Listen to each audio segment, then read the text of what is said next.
अब हम सॉल्व कर रहे हैं class first year syntax book board book का जो है एक्सरसाइज 3.1 का क्वेश्चन नंबर 7 और इसका 7 का पार्ट 1 है और इसमें आपको एक क्वाड्रेटिक इक्वेशन गिवन है, राइट।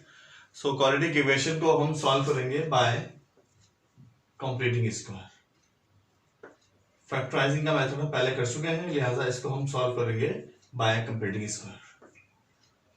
किसी भी इक्वेशन को सॉल्व करने के लिए, किसी भी क्वाड्रेटिक इक्वेशन को सॉल्व करने के लिए सबसे पहले हम इसको रिड्यूस करते हैं इसकी स्टैंडर्ड फॉर्म में। स्टैंडर्ड फॉर्म में रिड्यूस करने के लिए हमें इसकी जो भी ड्यू ऑपरेशंस हैं, यानी कि कहीं प्लस हो रहा है या माइनस हो रहा है या डिवाइड हो रहा है या मल्टीप्लाई हो रहा है या फ्रैक्शंस हैं, उन सब को सॉल्व करके हमें इसको स्टैंडर्ड फॉर्म में लेकर आना चाहिए। और स्टैंडर्ड फॉर्म हमें मालूम होनी चाहिए। इसकी स्टैंडर्ड फॉर्म कुछ इस किस्म की होती है, ax square plus b x plus c is equal to 0।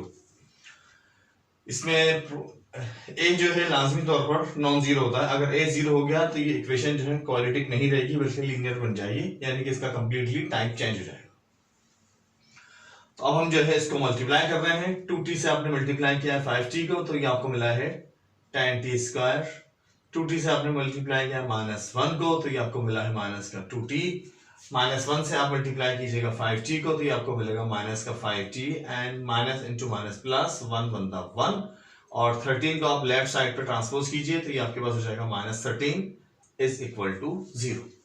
Finally आपके पास ये आ चुका है 10t स्क्वायर और -7t -12 इज इक्वल टू 0। आप देखिए ये आपके पास स्टैंडर्ड फॉर्म में आ गए। अब हम चलते हैं इसके सोल्यूशन की तरफ, क्योंकि हमने यहाँ पर मेंशन कर दिया है कि इस क्वाड्रेटिक इक्वेशन को सॉल्व करने के वैसे तो बहुत सारे तरीके हैं। ग्राफिकल मेथड हो सकता है आपके पास, कंप्लीट स्क्वायर हो सकता है, क्वाड्रेटिक फॉर्मूला हो सकता है, फैक्टराइजिंग हो सकता है। 4 मेथड से तो हम इसको इजीली सॉल्व कर सकते हैं, बट यहाँ पर हम डिस्कस कर रहे हैं इसका completing square method.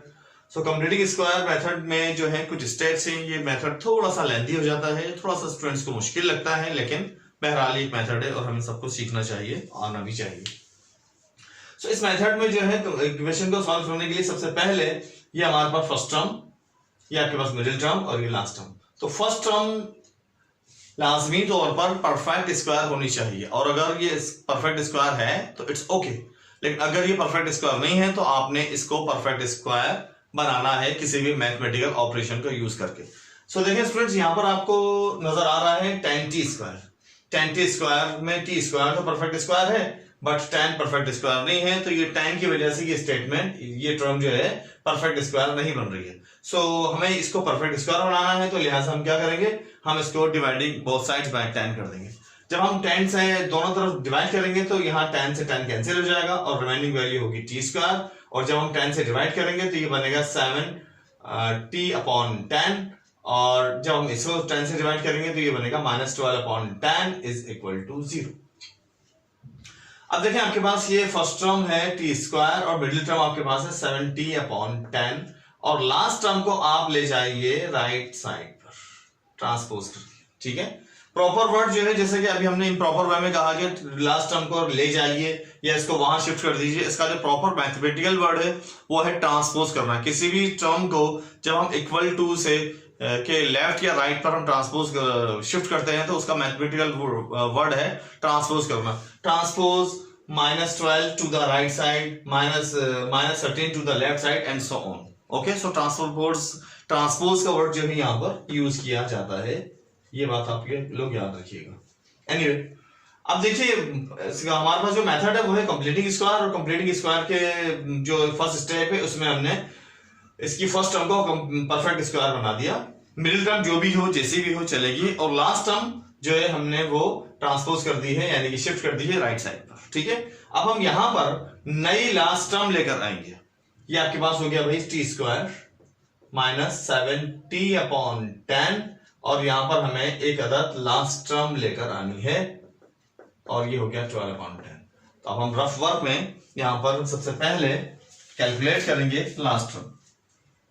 Last term calculate करने के लिए लास्ट टर्म का formula, last term is equal to middle term whole square divided by 4 into first term. अब देखिए मिडिल टर्म यहां पर है -70 अपॉन 10, आप यहां प्लेस कीजिए -70 अपॉन 10, और ये हो गया जनाब इसका square. Middle term whole square divided by 4 divided into first term, और फर्स्ट टर्म आपके पास यह है टी स्क्वायर, तो आपके पास ये बन चुका है 49 टी स्क्वायर डिवाइडेड बाय 100, 10 का स्क्वायर किया 100, और ये वैल्यू डिवाइड हो रही है 4t स्क्वायर से। तो जब ये 4t स्क्वायर से डिवाइड हो रही है तो ये मल्टीप्लाई हो जाएगी 1/4t स्क्वायर से। ये देखिएगा, तो लास्ट टर्म अपने पास यहां पर है 49t square divided bye 100 into 1/4t square. तो सिंपली t स्क्वायर से t square 49t square by 100 divided by 4t square. तो यहां पर आपके पास आ जाएगा 49t स्क्वायर डिवाइडेड बाय 100, और यहां देखिए 4t स्क्वायर इस स्टेटमेंट को डिवाइड कर रहा है, तो सिंपली 4t स्क्वायर का रेसिप्रोकल यानी कि 1/4t स्क्वायर इससे मल्टीप्लाई करेगा, तो आप यहां लिख दीजिएगा 1/4t स्क्वायर। अब t स्क्वायर से t स्क्वायर हुआ कैंसिल, 49 को 1 से मल्टीप्लाई किया 49, 100 को 4 से मल्टीप्लाई किया 400। ये आपके पास इस क्वाड्रेटिक इक्वेशन के लिए लास्ट टर्म आ गई है। अब हम यहां लिखेंगे adding last term that is 49 by 400 on both sides.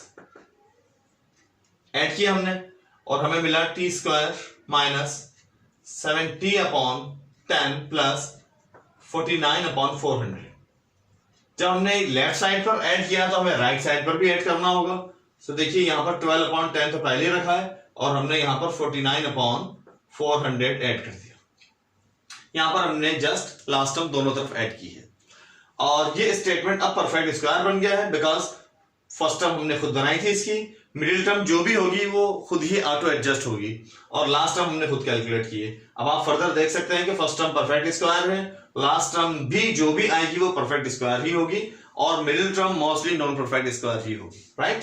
अब हम इसको a minus B whole square या a plus B whole square के फॉर्मेट में लिखेंगे।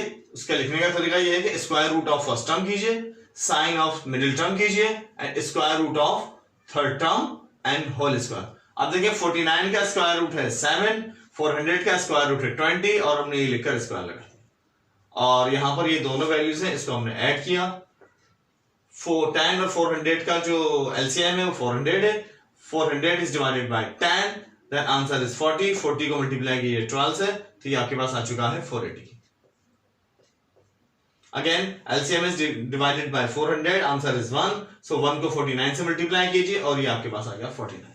सो प्लस किया हमने इसको, ये आपके पास आ जाएगा 529 डिवाइडेड बाय 400। स्टूडेंट्स ये देखिए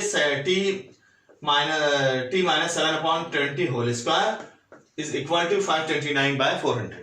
Now taking square root on both sides, t minus 7/20 is equal to plus minus 529 का जो रेडिकल आएगा वो आपके पास आएगा 23 एंड 400 का जो रेडिकल आएगा वो आएगा आपके पास 20।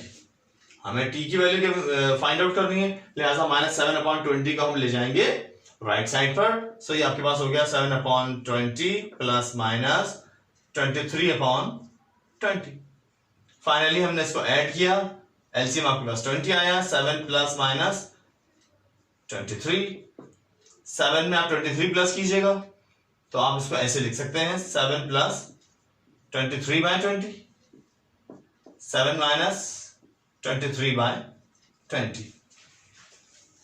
अब देखो बेटा ये आपके पास t 7 plus 23 is 30 divided by 20, 7 minus 23 is minus 16 by 20 और ये आपके पास हो चुका है 2 से 10 से डिवाइड कर दीजिए इज 3 बाय 2, इसे माइनस इससे 4 से डिवाइड कर दीजिए माइनस 4 बाय 5t।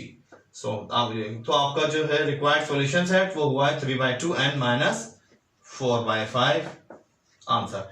इक्वेशन के आंसर्स को आप हमेशा लिखेंगे सॉल्यूशन सेट आंसर।